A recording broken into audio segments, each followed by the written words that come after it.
salut gars yi maa ngi hôpital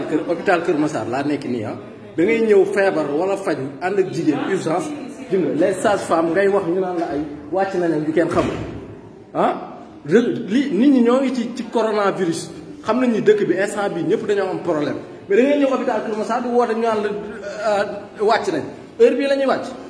ñoom elles se prennent pour qui Sénégal rek la am ah da ngay ñëw n'importe heure ñu naan la wàcc nañ pour quelle raison loolay lan te nit ñi feebar te ñu war a jël nit ñi en charge nit bu feebaree heure bu ne dañ ko war a indi mais da ngay ñëw ñaan la wàcc nañ ñoom ñooy ñan pour qui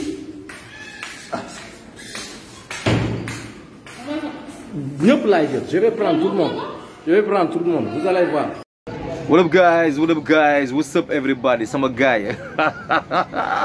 Yeah, before going faster, allow me to introduce myself again. I go by the name of Malachon and I'm from Senegal, West Africa, Rio City, my town. Di ko may Pape J, Ibrahima Ndaw di ko may sama grand bi taxaw solo film Almaayo ñoom Colombo ñoom Derrick grand bi yooyu lay sol ay torpedo 3 mètres ak yooyu noonu. Bon sama gars yi tey si li may wax je vais parler de la vidéo bi ngeen gis noonu tu vois waa ji daa dem ànd ak soxnaam ñu war ko recevoir tu vois ñu ne ñu ko recevoir parce que dañoo pause quoi. C'est que affaire yi amul fenn fudul Sénégal tu vois man feebar naa fi bi ma feebaree ma ne damay jëli perfusion ma ñëw premier jour bi ma ñëw 1 heure deuxième jour bi ma ñëw 1 heure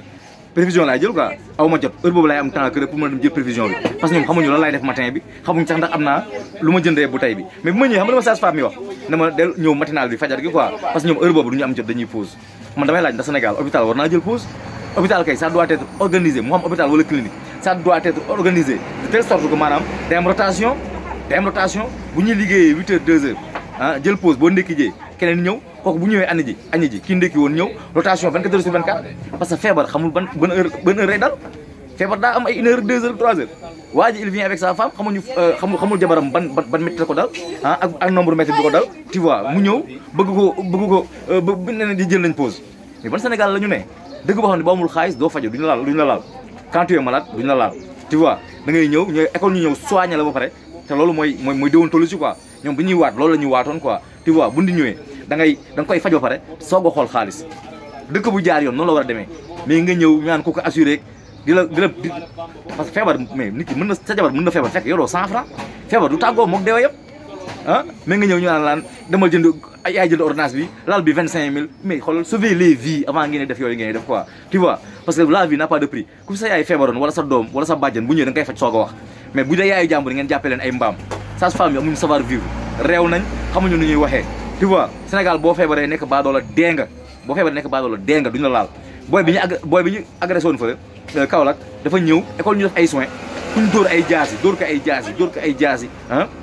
jaasi ba mu sonn école ñu faj ka ñu ñëw naan lii ak lii de ba booy bi dee yéen a gën a criminel sax yéen a gën a criminel sax comment dirais-je gars yi dóoroon booy bi jaasi bi donc lii da nga c'est à déplorer quoi dëkk boo xam ne maanaam daal soo amul xaalis doo faju ah sage-femme yi réew ah mënuñu amuñu professionnalisme lu leen neex la ñuy waxee clients yi tu vois boo ñëwee ne daan dañuy jël pause hôpital lu jëlee pause feebar du tàggoo nit doo choisir heure bi ngay feebar ah lii dañ ci war a wax quoi bu ñu waxee ñaan ay pays émergents te déjà yéen seen formation baaxul ko leen piqûre mu la faj si li ngeen jàng baaxul ko leen rof perfusion loxom ndem bi yéen bu ñu fajoo si yéen ñàkk pexe rek ñuy fajoo sëriñ ñi ñu wóolu sax bu ñu feebaree extérieur lañ dem fajo ji duñ ñëw si yéen parce que xamu leen dara yéen bu dul samp perfusion ak joxe paracétamol amu leen benn formation seen formation baaxul waaw gannaaw baaxul na xam bu Sénégal yi ñëwee ngeen mën sa boole si wax ju neex mais xamu leen dara seen wax naqari na ah saa waay da ngeen ko filmer seen kii yi filmer sage-femme yëpp dugal ko si kii bi sama gars yi ma la cool doo leen cloche bi sama kanam gu ñaaw gi génn ñoo far